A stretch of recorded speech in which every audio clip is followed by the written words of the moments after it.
Queridos amigos, ¿cómo están? El día de hoy les tengo una mala y una buena noticia. Lamentablemente se nos acabaron las habitaciones que teníamos para este retiro de matrimonios y ahora familia. Sin embargo, ¿qué crees? Traigo una noticia maravillosa.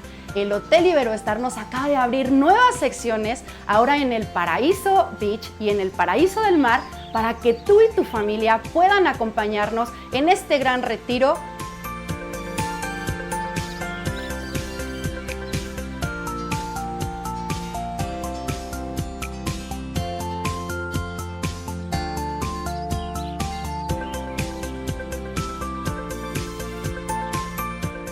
Así que no te pierdas la oportunidad y el privilegio de llamarnos y apartar. Es tu última oportunidad. ¡Llama ya!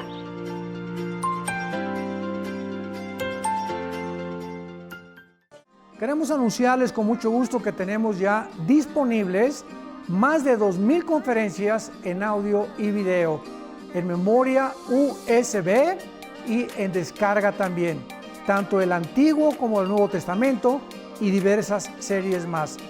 Les recomendamos y les sugerimos que las adquieran. Serán de enorme bendición para todos que están apasionados por la verdad y que aman las Sagradas Escrituras.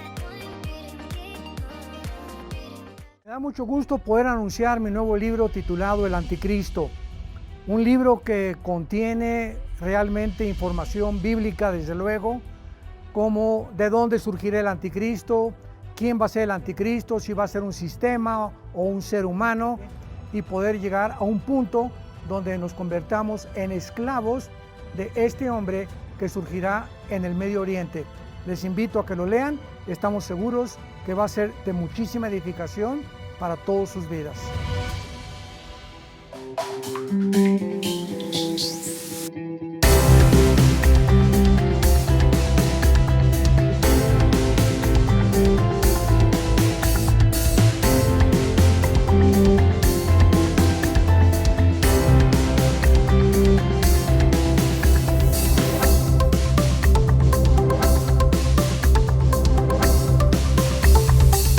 Porque el tema que voy a desarrollar en esta mañana se titula El nuevo cuerpo resucitado. ¿A quién de ustedes no le gustaría saber cómo vamos a resucitar? ¿Me parecería a Rambo? ¿O a Madonna? ¿Tendremos 25 años cuando resucitemos o 30? ¿Por qué Cristo murió a los 33 años? ¿Nunca se han preguntado eso? Les voy a hacer una pregunta un poquito más profunda. ¿Ustedes creen que si Cristo no hubiera muerto en la cruz, hubiera podido seguir viviendo hasta hacerse viejito? ¿Dónde andan mis teólogos?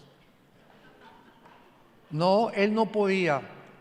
¿Por qué? Porque precisamente de acuerdo a la omnisciencia y al conocimiento de Dios, Cristo no podía envejecer porque el envejecimiento del ser humano es el deterioro de nuestras células.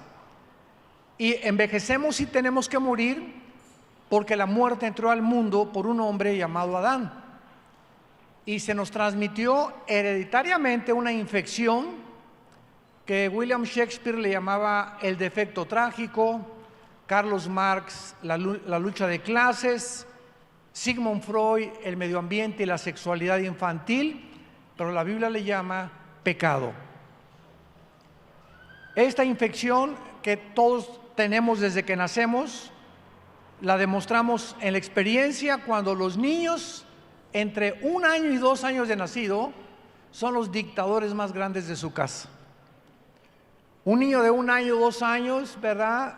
Los ves berrinchudos y gritan y patalean y te avientan todo el espagueti con la boca, se tiran como reguiletes ahí en el suelo, etcétera, etcétera, y tenemos que de vez en cuando pao para tratar de enseñarles que no pueden ellos hacer su voluntad, porque nacemos con una independencia y una autonomía en contra de todo lo que es la autoridad.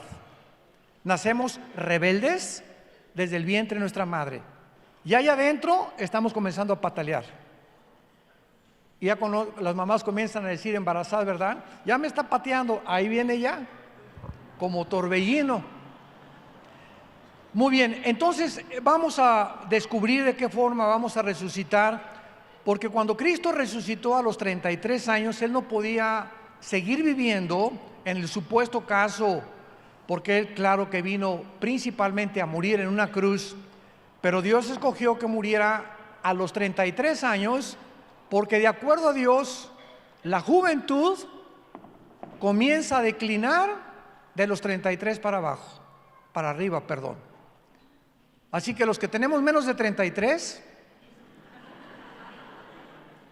bueno, mi abuela dijo que el que no tenga arrugas en el corazón es joven. Ah, ¿verdad? De los 33 en adelante comenzamos ya a un deterioro mucho más rápido, y la juventud verdaderamente, el tesoro más grande que Dios nos ha dado, de acuerdo a la Biblia, ¿verdad? Si Cristo murió a los 33 es porque era la edad típica o máxima o la cúspide en la cual Él tenía que morir. Él no podía seguir viviendo porque, vuelvo a repetir, Él se hubiera quedado a los 33 años, porque Él no tenía pecado ni la muerte le acompañaba. Él se entregó a la muerte siendo justo y no teniendo necesidad de morir como tú y como yo. Por eso es única la resurrección del Hijo de Dios.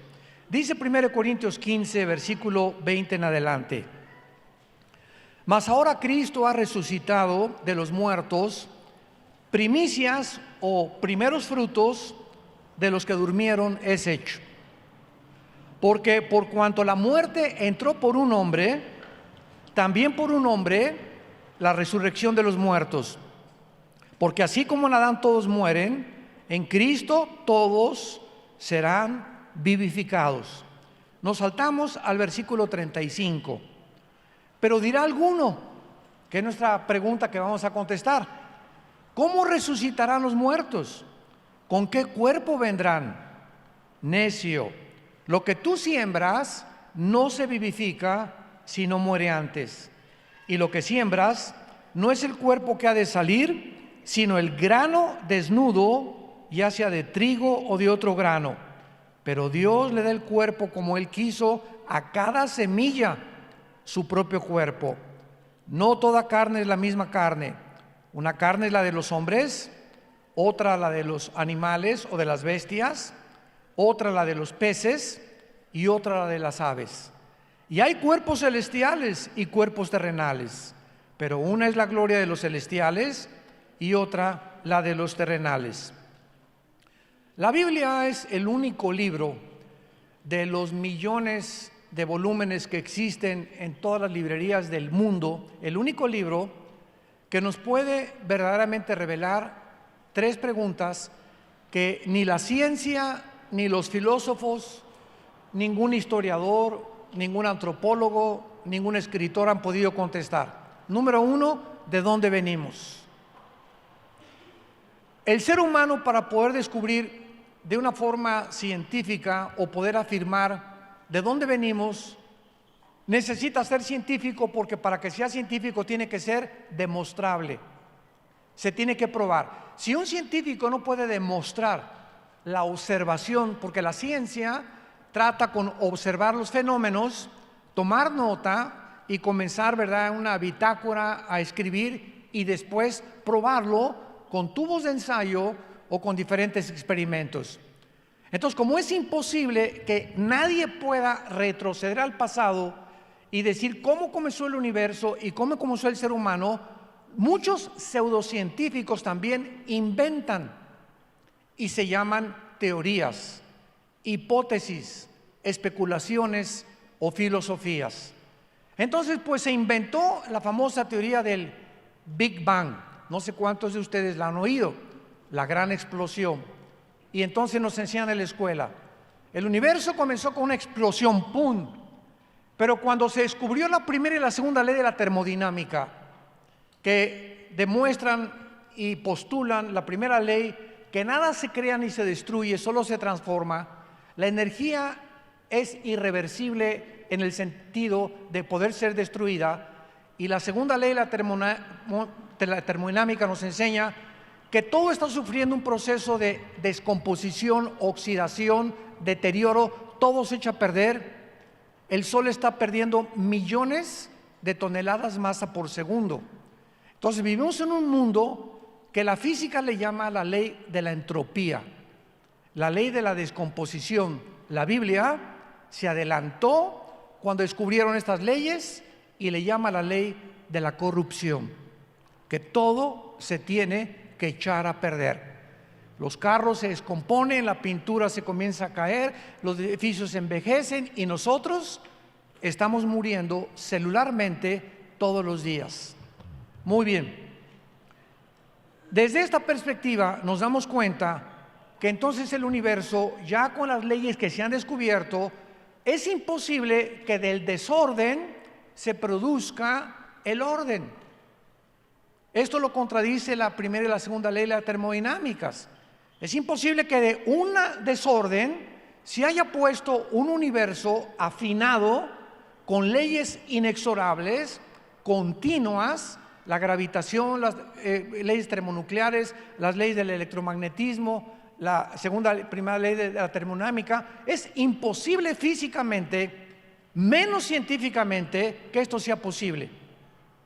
Es como si, para que me entiendan, tengo una enciclopedia británica aquí, de la A a la Z.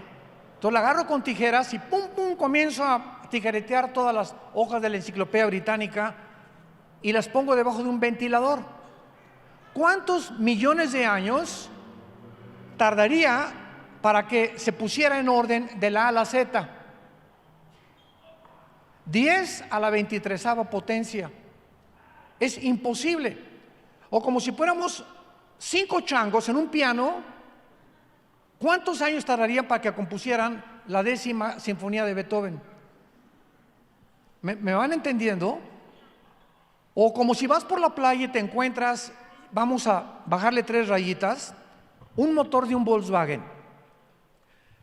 En un motor se encuentra lo que se llama la irreducibilidad compleja. ¿Qué quiero decir? Un motor tiene una bomba de gasolina, bujías, acumulador, la batería, etcétera, etcétera. Y si algo del motor no funciona, basta que la batería, el alambrito de la batería esté desconectado para que nada del motor funcione. Para que funcione, todo tiene que estar perfectamente bien unificado y tiene que estar completamente combinado y afinado para que tu carro arranque. Entonces, ¿qué probabilidades habría de que una persona caminando por la playa se encontrara un motor de gasolina, o ya no digamos un reloj, y pudiera decir las arenas y la marea lo hicieron? Tendría que haber fumado el peyote de María Sabina. Tendría que estar loco o marihuano. Racionalmente, jamás podría un ser humano decir se hizo solo. Hace algunos años, hace unos siglos, 2 siglos, hubo un hombre llamado Blaise Pascal, un astrofísico francés, una eminencia científica, y tuvo un debate con un ateo. Y entonces el ateo le dijo, no, ¿verdad? El universo se hizo solito. Y entonces Blaise Pascal invitó a este ateo a su casa. Y en el taller de Blaise Pascal, él hizo un modelo del universo colgado así, con la luna, el sol, etcétera, etcétera. Y cuando el ateo entró al taller de su casa, le preguntó el ateo a Blaise Pascal, oye, qué bonito está este universo, ¿quién lo hizo? Y le contestó, las ratas de mi casa. Los ratones. Oye, no me estás bromeando, ¿cómo que los ratones? Es imposible. ¿Quién lo hizo? No, amanecí y apareció ahí. Y entonces el ateo se dio cuenta, ¿verdad? Que si algo que es humanamente hecho es imposible poder deducir que se hizo por accidente, cuánto más al ver el universo que nos rodea, que nos cuenta un diseño donde hay una inteligencia y un orden, concluir de que se hizo solo. Sería una irracionalidad del pensamiento humano. Veamos nosotros que la resurrección del ser humano es una de las principales doctrinas del cristianismo. Los egipcios, cuando enterraban a sus muertos, les ponían comida y armas, porque creían que después de la muerte hay un sentimiento en el ser humano, sin conocer la Biblia, de que hay algo después de la vida. Y lo vemos a través de los sumerios, de las civilizaciones más antiguas. ¿Quién les dijo a los egipcios que iban a necesitar la comida y las armas después de la muerte? ¿De dónde el ser humano, tribus salvajes, africanos, aztecas, ofreciéndoles a alguien, a los dioses, los corazones humanos, de dónde viene en lo profundo del ser humano de que la vida no termina con la muerte? Los hindúes enseñan que vamos a reencarnar, que si tú mueres y fuiste una buena persona, tu karma, como le llaman ellos, vas a evolucionar en una rata, o en una vaca, o en un toro, o en algún animal. Por eso si tú vas a la India, ¿verdad?, y ves a los ratones que se les suben a la gente y a las vacas, no las matan, son animales sagrados, porque tal vez su abuelita está en la vaca o reencarnó en alguno de los animales. La cuestión es la siguiente: en Eclesiastés capítulo 3 versículo 11, el rey Salomón escribió lo siguiente: Dios puso la eternidad en el corazón humano. El ser humano trae la eternidad dentro de él. Los griegos, el dios Zeus, el dios Neptuno del mar, todas las civilizaciones, todas las tribus, a través de la sociología, encontramos que el ser humano ha creído en algo o en alguien después de la vida, sin saber realmente cómo, quién, a dónde, al purgatorio o a un limbo o a regresar a los animales. Pero en el ser humano existe la tendencia a creer que con la muerte no termina nuestra vida. Entonces Dios, el Dios vivo y verdadero, el autor de la Biblia, bajó al mundo hace 2000 años en la persona de su Hijo Jesucristo, para caminar entre nosotros durante 3 años y medio y para comenzar a anunciarles a sus discípulos: yo soy la resurrección y la vida. El que crea en mí no morirá eternamente. Yo soy el camino, la verdad y la vida. Yo soy como un pan que ha descendido a alimentar un elemento de tu vida que nadie puede decirte qué es. Esta fue la equivocación de Sigmund Freud, de creer que el ser humano tiene los problemas en la psique y los ubicó en el pensamiento, en el cerebro. Pero la Biblia es el único libro que nos muestra que somos un espíritu. Tenemos un alma y vivimos dentro de un cuerpo. ¿Lo quieres apuntar? Soy un espíritu, tengo un alma y vivo dentro de un cuerpo. Nuestro cuerpo es una botella, un envase, una tienda de campaña temporal. Es lo que es nuestro cuerpo, nada más. Pero la Biblia dice que cuando morimos se salen 2 cosas del cuerpo: el alma y el espíritu. Vayamos rápidamente a ver esta verdad en el libro del Génesis capítulo 35. Veamos estas verdades y de qué forma las palabras hebreas describen esta parte inmaterial del ser humano que solo la Biblia nos revela. Dice en Génesis 35, versículo 18: aconteció que al salírsele el alma, murió. Llamó su nombre Benoni, mas su padre le llamó Benjamín. Versículo 29: y exhaló Isaac el espíritu y murió, y fue recogido a su pueblo viejo y lleno de días, y lo sepultaron Esaú y Jacob sus hijos. Noten ustedes que hay 2 palabras Hablando etimológicamente, la etimología estudia las raíces de las palabras, donde describen que el alma y el espíritu son dos elementos distintos dentro de nosotros. Los que quieran apuntarlo, la palabra alma en el hebreo es nepesh, con SH al final, como suena nepesh. Pero la SH en hebreo se pronuncia como J, entonces se pronuncia nepej, como el francés, ¿verdad? Que es gutural, nepej. Y la palabra para espíritu en el versículo 29 es la palabra, se escribe ruach, como suena con R de Raúl, CH al final, ruach, y se pronuncia ruach. Entonces, cuando hablamos de Jesucristo, hablamos de el Mashiach, ruach, o ruach, el Mashiach, el Mesías que tiene espíritu. Es la traducción que se hace, o la transliteración del hebreo al griego. Muy bien.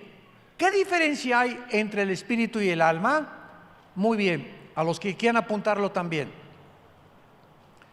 El espíritu es la parte inmaterial del hombre a través de la cual conocemos, servimos y adoramos a Dios.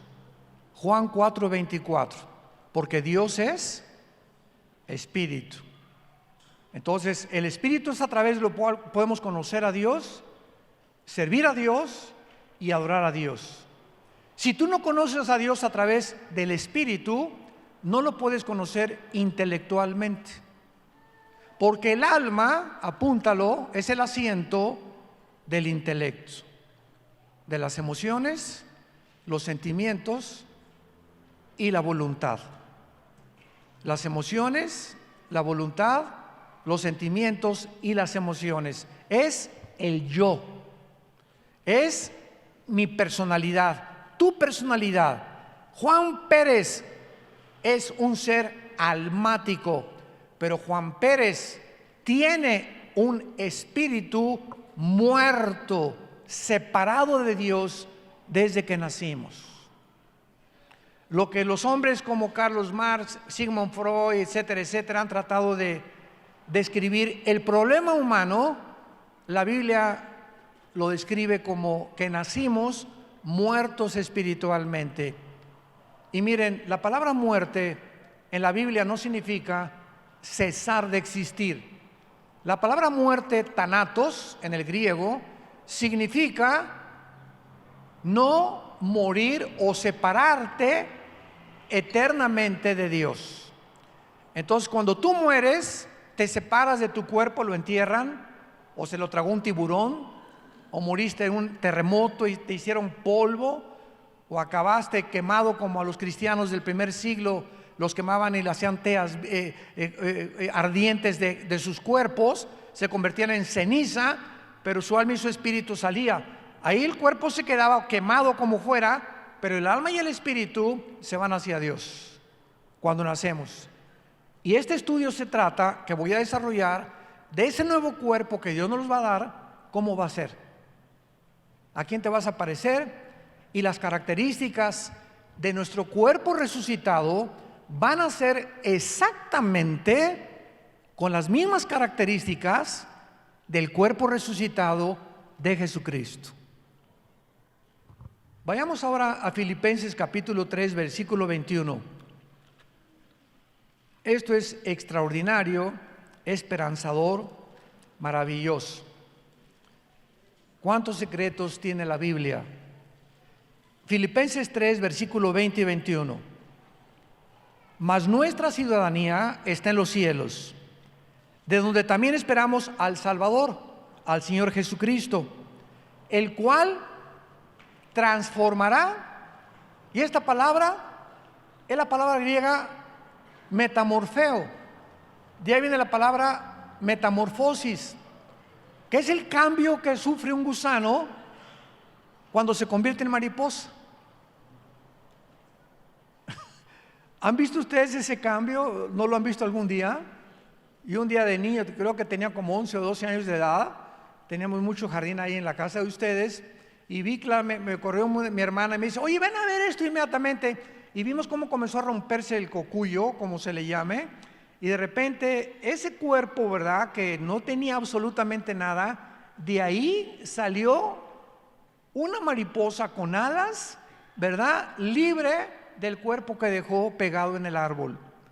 Y vamos a ver cómo todos estos ejemplos de la naturaleza, lo vamos a ver con las semillas, es lo que nos ilustran la forma como vamos a resucitar. Dice Pablo que se va a transformar nuestro cuerpo de nuestra humillación. ¿Qué dice a continuación? Para que sea semejante, para que nuestro cuerpo resucitado sea igual. ¿Igual a qué? Al cuerpo de la gloria suya. Cuando Cristo murió estaba hecho pedazos. Era un guiñapo humano. El látigo romano, que tenía como 2 o 3 metros, tenía puntas de hueso y puntas de plomo. Y se enrollaba en las víctimas el látigo romano, y cuando los soldados jalaban el látigo, comenzaban a desprender el tejido subcutáneo del pecho y de la espalda de las víctimas. Entonces, cuando Cristo le dieron 39 latigazos y lo acabaron de flagelar, Cristo tenía ensangrentado completamente todo el frente, ensangrentado completamente todo atrás, y después le echan el patíbulo, que es el palo central de la cruz, donde tuvo que cargarlo y ayudarlo un hombre llamado Simón de Cirene. Y al llegar a la cruz, le ponen con la sangre que traía atrás un saco, una capa de color púrpura, la cual se le pegó completamente con la sangre al pellejo y a su piel. Y cuando se la quitan, se vuelve a arrastrar todo lo que se le pegó de la piel a Jesucristo. Y cuando lo acuestan en la cruz, imagínense el contacto de los tejidos subcutáneos sin piel con la madera aquí, y lo levantan y los clavos lo jalan y se vuelve otra vez a jalar su cuerpo con la espalda. Y los sufrimientos de Cristo fueron completamente, que no siquiera se pueden describir ni poder realmente conocer a fondo de lo que sufrió Él por tus pecados y por mis pecados. Entonces, cuando lo bajan de la cruz a Cristo, dice la Biblia en Isaías 52 que tenía un rostro desfigurado. Cualquiera que se hubiera acercado a la cruz y lo hubiera visto, no lo reconocería. Tenía la cara hecha pedazos de tantos puñetazos de los soldados romanos, las cejas rotas, la corona de espinas que se le encajaron y le atravesó el cráneo, la nariz, bueno, por todos lados. Y ese cuerpo se quedó en la tumba cuando fue enterrado. Y cuando Cristo sale de la tumba, ¿cómo sale? Vamos a ver las características que Cristo tenía cuando Él resucitó. Número 1, cuando Juan en el capítulo 19 de su evangelio escribe que al mirar la cruz vio una mezcla de agua con sangre. Así escribió Juan en su evangelio: vi una gota mezclada de agua con sangre. La cardiología moderna del siglo XX puede explicarnos que cuando se mezcla la sangre con el agua es por causa de la rotura del pericardio. Lo explicamos el viernes, que es la capa que cubre el corazón. Entonces, cuando el soldado le atravesó el pulmón derecho a Cristo, Cristo ya estaba muerto en la cruz, porque vamos a ver en la siguiente conferencia las evidencias de la resurrección, porque han inventado de que lo bajaron vivo, que lo enterraron en un estado cataléptico. Bueno, tantas tonterías, ¿verdad?, que han inventado para poder contradecir que Jesucristo volvió a vivir. Entonces Cristo murió realmente, completamente murió, científicamente demostrado hace 2000 años, cuando la sangre y el agua se mezclaron y fue lo único que le salió del costado que escribió Juan que tenía. Entonces, cuando Cristo resucita con ciertas características que son muy interesantes. Número 1, el nuevo cuerpo de Cristo ya no tenía sangre. Número 1. La Biblia nos revela que la vida de la carne, tu vida y mi vida, y también se acaba de descubrir hace pocos siglos, está en la sangre.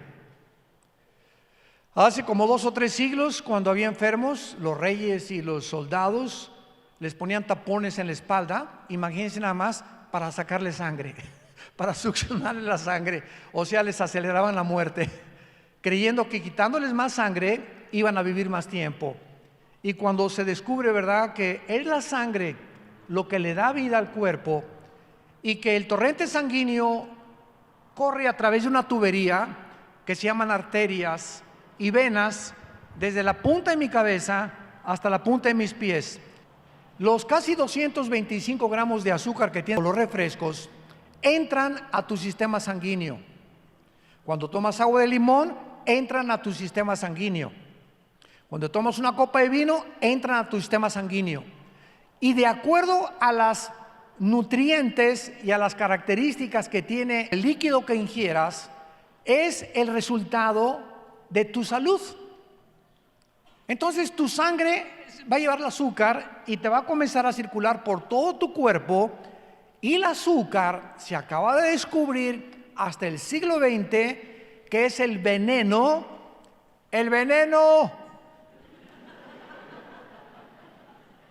más grande de la salud y del cuerpo humano, porque destruye el sistema de defensas que se conoce como el sistema inmunológico.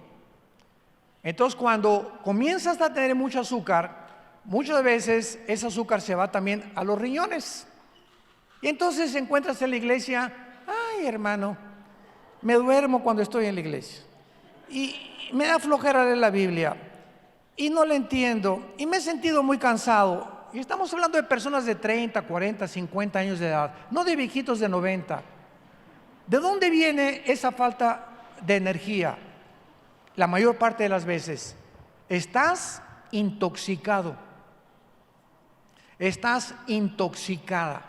Refrescos, pan dulce, cochinadas, papitas, y todas las tiendas tienen disque bebidas, ¿cómo les llaman?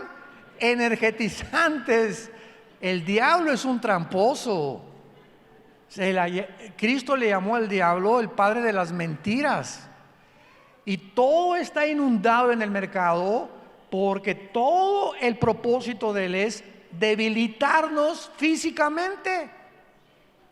Porque mientras menos salud tengas y mientras más débil tengas y mientras más azúcar tengas, se juntan los demonios y comienzan a decir alabío, alabao, alabim, bomba.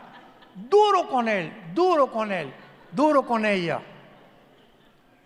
Es impresionante cómo el ser humano ha caído en tantas trampas. Estamos rodeados de comida barata, de comida, ¿verdad?, que nos ha hecho lo que ha hecho, y ahorita se conoce a la República Mexicana con el número de diabéticos más grandes de Latinoamérica. Ya hay niños de 11, 12 años de edad con diabetes número 2. Pero vean más a los niños, dulces. Es increíble que un niño vaya al dentista y el dentista le dé dulces. Jesús, María y José y el burrito que los acompaña. Háganme el favor nada más, ¿no? Es el que nos cuida los dientes. Y ahí tienen a salir a los dentistas paletitas de dulce, ¿no? Es el colmo, ¿verdad? Cabezas de aguacate que tienen. Bueno, entonces, número 1, el cuerpo resucitado no va a tener sangre. La pregunta es, en segundo lugar, vamos a seguir comiendo. Vamos a Lucas capítulo 24, número 2. Cuando Cristo resucitó, siguió comiendo. Y lo más asombroso y más interesante es que no comió maná o comida de los ángeles, comió pescado guachinango al mojo de ajo. Bueno, estoy exagerando. No sé si tenía mojo de ajo, pero comió pez, pescado y miel, alimentos que alimentan el cuerpo humano tuyo y mío. Dice Lucas 24 que cuando se les apareció a los discípulos en Emaús, versículo 36, Lucas 24, 36, mientras ellos aún hablaban de estas cosas, Jesús se puso en medio de ellos y les dijo: Shalom. Shalom, que la palabra hebrea que significa paz. ¿Saben lo que significa shalom? Claro, paz. Pero cada palabra hebrea tiene 6 u 8 significados. La palabra shalom es la palabra más completa en el hebreo, porque significa paz, bienestar, salud, tranquilidad, equilibrio y sabiduría, que son las características que necesitamos para poder vivir para Dios. Yo no puedo vivir para Dios como una pepita en comal. Venía a la iglesia, a la Biblia. Pásenme una de tequila. Pásame mis chochos. Y levantarme a las 12:30 de la noche como león enjaulado, lo que le llaman el estrés, que es el ataque más tremendo a la salud, el estrés. Porque ya sabemos lo que es la enfermedad psicosomática, que tu estado mental afecta a tu sistema cardiovascular, cardiopulmonar, etcétera, etcétera. Todo lo que tienes aquí en la mente, lo que tenemos, afecta nuestro cuerpo. Y hace 2000 años, Cristo dice: Shalom, la paz sea con ustedes. O sea, mantengan este estado mental de tranquilidad. Sereno moreno. Tranquilos, calmados. Que pase una tormenta, no te va a llegar. Mi hijo se fue, mira, ay hermano, mi hijo se fue, mire doña Chole, déjame decirle algo. No venga usted, pastor, porque usted está en incredulidad total. Ya al venir y comenzar a tener esa actitud de desesperación, parece que le están ahogando a doña Chole. Su hijo, con el estado en que usted está, no lo va a hacer regresar. Es más, si el día que regrese su hijo, a usted le internamos en el psiquiátrico. Nuestro estado no va a cambiar las circunstancias. Síganme con mucho cuidado. Nuestro estado mental no va a cambiar a nuestros hijos, ni nuestro matrimonio, ni las circunstancias, echando toda nuestra ansiedad sobre Él, porque Él tiene cuidado de nosotros. Y la paz de Dios, que sobrepasa todo entendimiento, guardará vuestros pensamientos y vuestro corazón en Cristo Jesús. Es la paz el estado perfecto de la mente humana. Un cristiano que mantiene la paz el mayor número de sus días es un cristiano feliz, contento, saludable, tranquilo, es con la esperanza por dentro. Los problemas, que se cayó el dólar, se cayó el petróleo, el Popocatépetl está eruptando, ya comenzó la guerra en Venezuela. No importa lo que nos rodee en el mundo, el hecho que yo me exalte, que me quite el sueño, que me quite la paz y que me convierta en un energúmeno amargado o con rencor, no va a cambiar las circunstancias, porque las circunstancias están en manos de Dios.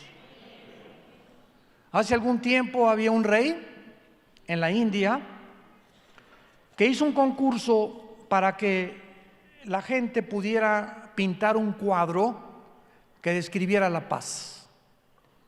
Y él iba a dar quién sabe cuántas piezas de oro al que ganara el concurso. Entonces vino un pintor y pintó un pasaje precioso oaxaqueño. Y ahí estaba, ¿verdad?, los magueyes, estaba todo el sol al fondo, el cielo, y le pusieron ahí una palomita de calificación. Vino otro, unos jardines hermosos, etcétera, etcétera, que también reflejaban mucha paz, y tampoco le gustó al rey. Y el cuadro que ganó el premio era un pajarito junto a una cascada dormido. Y esa es la paz, estar junto a nuestros problemas y cayendo y temblando el mundo a nuestro alrededor y nosotros no perturbarnos interiormente. A ese cuadro le dieron el primer lugar. Esa es la paz. Vivir en un mundo confuso como el que estamos viviendo, incierto, rumores de guerras, problemas, climatología loca, pero nosotros en lo interior tenemos tranquilidad porque Jehová es mi pastor y nada me faltará. Si tú no tienes esa vida, tu cristianismo es pura religiosidad. Si tú no has llegado a comenzar ya a vivir de esa manera, tu cristianismo es inmaduro. No has llegado a crecer y a madurar en la vida cristiana. Entonces, ¿cómo será el organismo interno para que podamos nosotros seguir comiendo y poder entender que sin sangre ahora vamos a funcionar? Bueno, vamos a ver la respuesta en 1 Corintios 15, nuestro pasaje, y vamos a ver las maravillas de Dios en su diseño y en su creación de los diferentes cuerpos que Él ha formado y creado. En el versículo 35 le preguntaron a Pablo: ¿cómo resucitarán los muertos? ¿Con qué cuerpo vendrán? Pablo apela a la horticultura. Hasta la persona más ignorante, los rancheros indígenas, saben perfectamente bien que si yo siembro una semilla de uva, no va a nacer plátanos, ni manzanas, ni papayas. Ellos no saben por qué, pero saben que al sembrar eso, esa semilla se entierra con un cuerpo, así redondita la semilla, y potencialmente esa semilla, potencialmente encierra un árbol.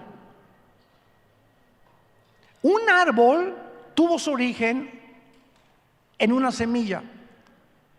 Y cuando se descubrió el ADN, 1954, por los doctores Watson y el doctor Crick, que mencionamos también, que les dieron el premio Nobel de Medicina porque descubrieron el ácido desoxirribonucleico, que es, y para que entiendas, nuestro cuerpo tiene billones de células, todo el cuerpo humano.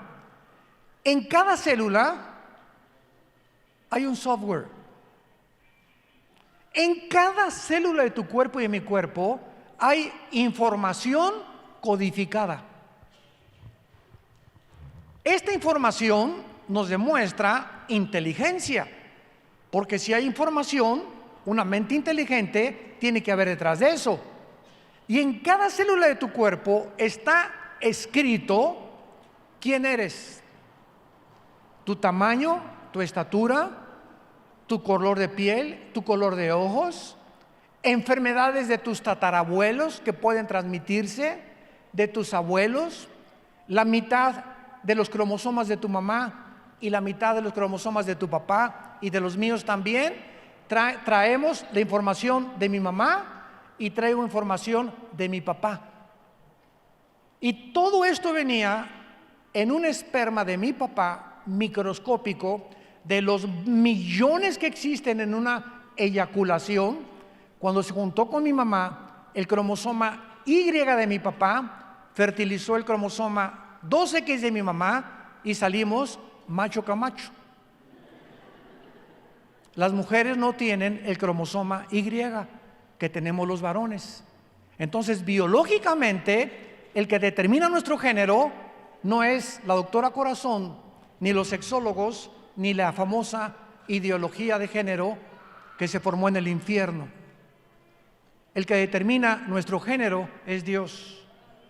Y si tú tienes el cromosoma Y aquí en tu mente te dice que tú no eres, que tú eres Madonna y que no eres macho camacho, estás negando tu biología y afectando tus neuronas. Entonces tienes un problema psíquico con raíz espiritual. Y al rechazar nuestra ideología de género, estamos nosotros atacando a Dios. Y sufrimos las consecuencias mentales, demostrado por la Asociación Psiquiátrica de Los Ángeles, que el 66% de las personas transgénero que han tratado de cambiar su género se suicidan. Se suicidan, se quitan la vida. Porque una vez que cambian su género se dan cuenta que pueden cambiar su género o sus órganos genitales, pero no pueden cambiar su biología.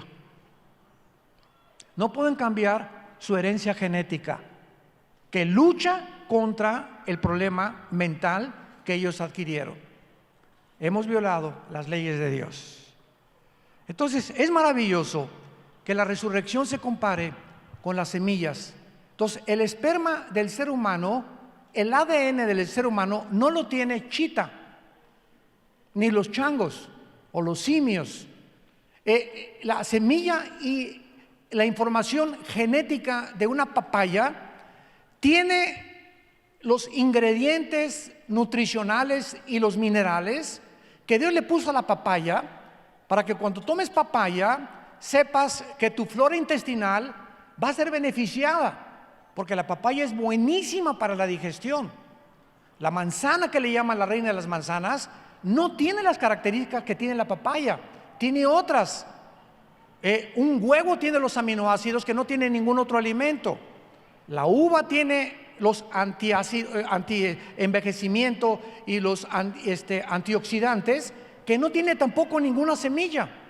Entonces vemos que toda la creación a nuestro alrededor es diferente por la información que Dios le puso a cada semilla. Sigamos leyendo. Versículo 38. Pero Dios le da el cuerpo como Él quiso.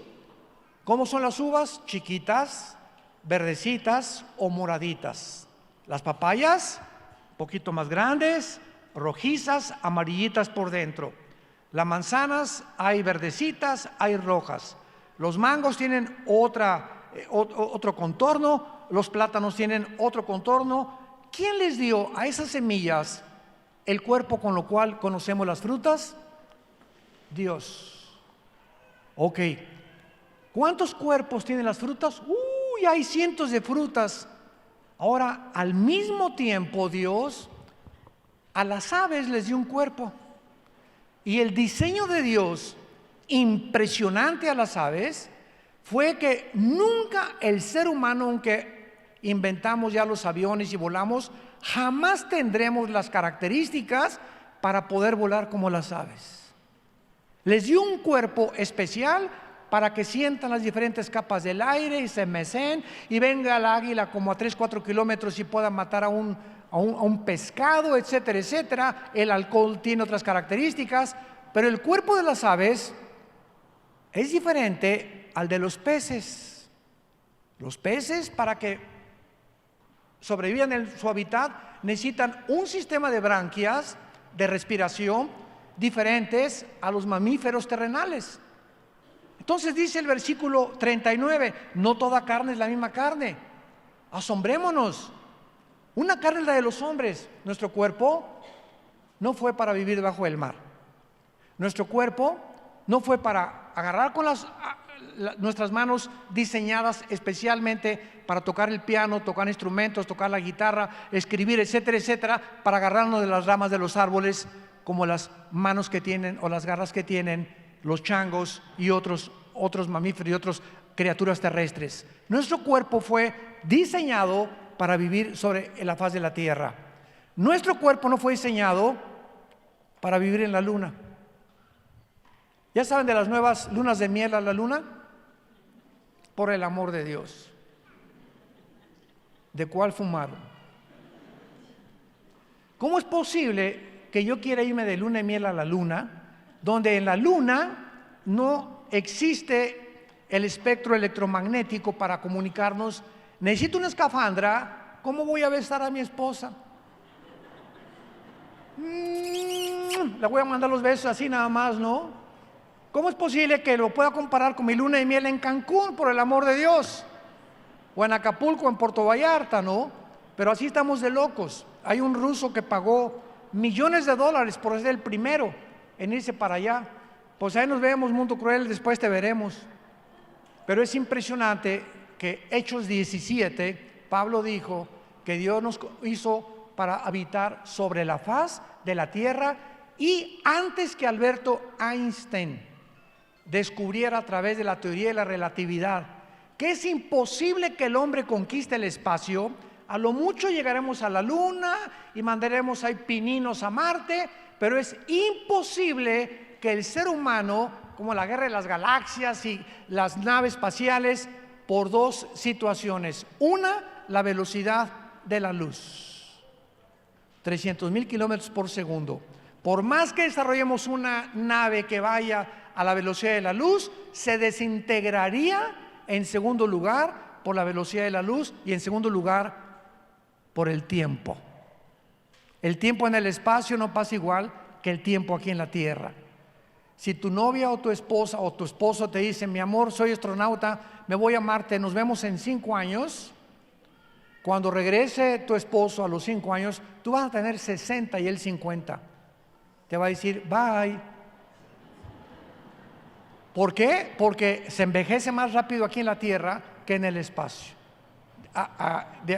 Determinando la distancia del planeta con el Sol, es como se termina. La Tierra gira sobre 24 horas alrededor del Sol, la Luna tiene su circunferencia, su órbita orbital, Marte tiene otra mucho más lento, Plutón tarda como 10 años en darle una vuelta completamente, y de acuerdo a cómo nos vamos alejando, descubrimos que no fuimos hechos ni diseñados más que para vivir en este maravilloso, precioso planeta que se llama la Tierra, con bosques, lagos, ríos, frutos, paisajes, puestas del sol que el hombre ha convertido en un basurero. Entonces, cuando nosotros resucitemos, vamos a tener, versículo 40, hay cuerpos celestiales. La Biblia dice que los ángeles tienen cuerpos como los nuestros.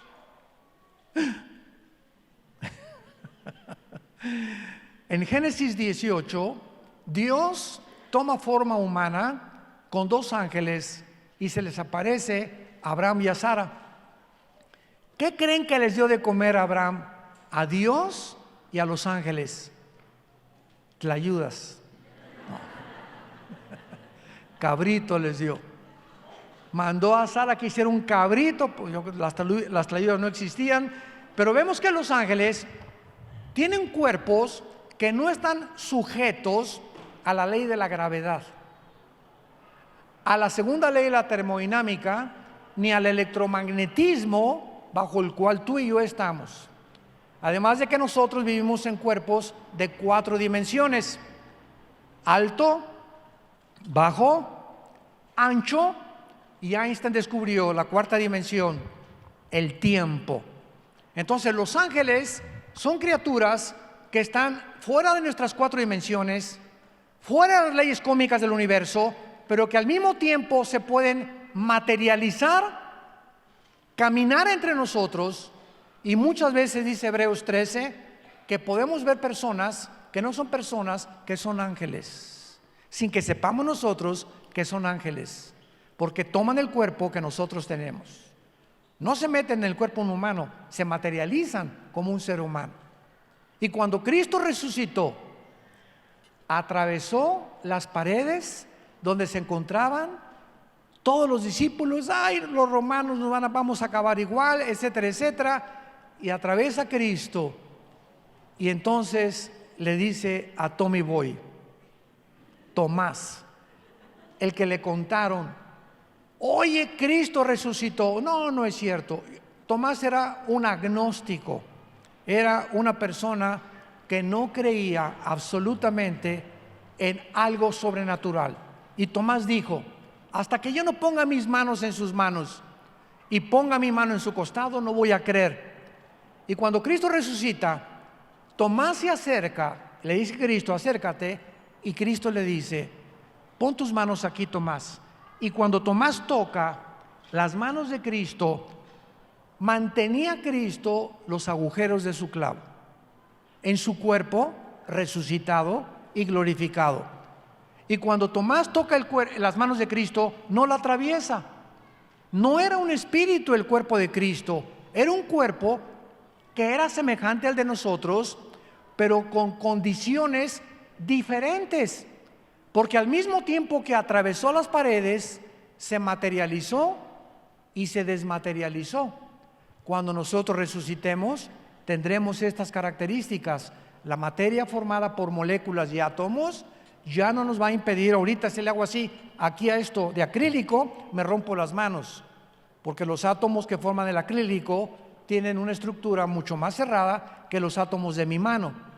Pero el cuerpo que vamos a tener va a atravesar la materia como el cuerpo de Jesucristo.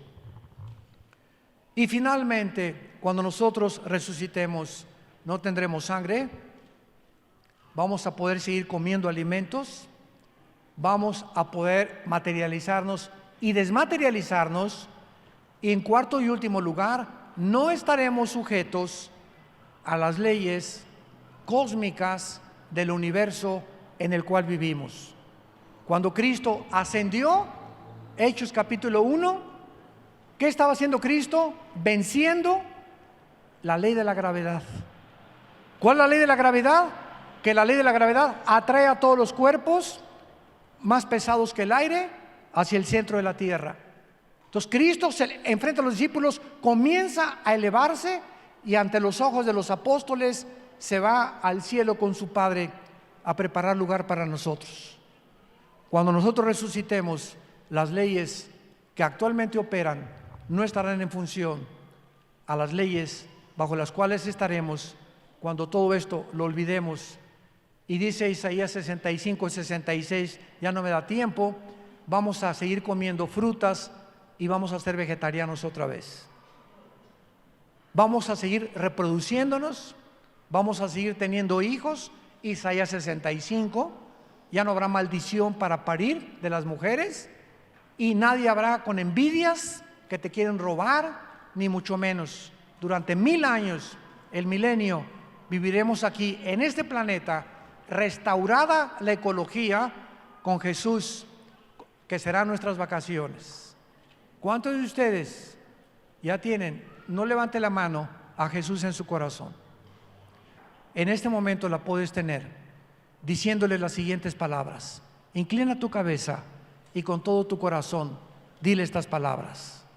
Él resucitó, Él te está escuchando, Él está tocando a las puertas de tu corazón, diciéndote: dame la oportunidad de entrar a tu vida. ¿Qué pierdes? ¿Has arriesgado muchas cosas? Esto es la maravilla más grande que puedas enfrentar. Ábreme tu vida y entraré a ti, y mi Padre y yo cenaremos contigo y tendremos comunión contigo. Solo dile: Señor mío y Dios mío, te pido perdón por mis pecados. Creo que en esa cruz diste tu vida y tu sangre para lavarme y perdonarme, transformarme y darme el poder de ser otra persona, para poder conocerte, adorarte y servirte en espíritu y en verdad.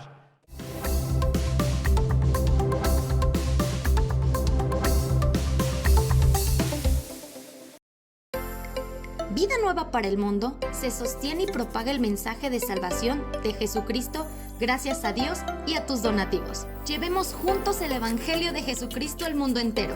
Realizamos eventos, seminarios, congresos y diferentes programas para dar a conocer el mensaje de salvación y el poder de nuestro Señor, transformando y edificando vidas de mujeres, hombres, niños alrededor del mundo. ¿Qué pasa cuando decides hacer tu donativo? Aunque no puedas llevar la palabra personalmente a todo el mundo, de esta forma lo estás haciendo. Con tus donativos o aportaciones, estás sembrando y formando parte de lo que Dios está haciendo en su obra. Estás ayudando a traer luz a la oscuridad, paz al conflicto y esperanza a los que no tienen ninguna. Dona desde México.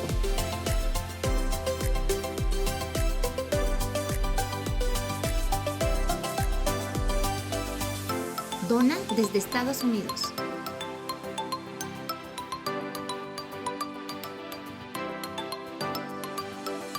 Para el resto de donaciones de otras partes del mundo, www.vidanuevaparaelmundo.org.mx/dona. Estamos cumpliendo la gran comisión. Por tanto, vayan y hagan discípulos a todas las naciones, bautizándolos en el nombre del Padre, del Hijo y del Espíritu Santo, enseñándoles que guarden todas las cosas que les he mandado. Y he aquí que yo estoy con ustedes todos los días hasta el fin del mundo.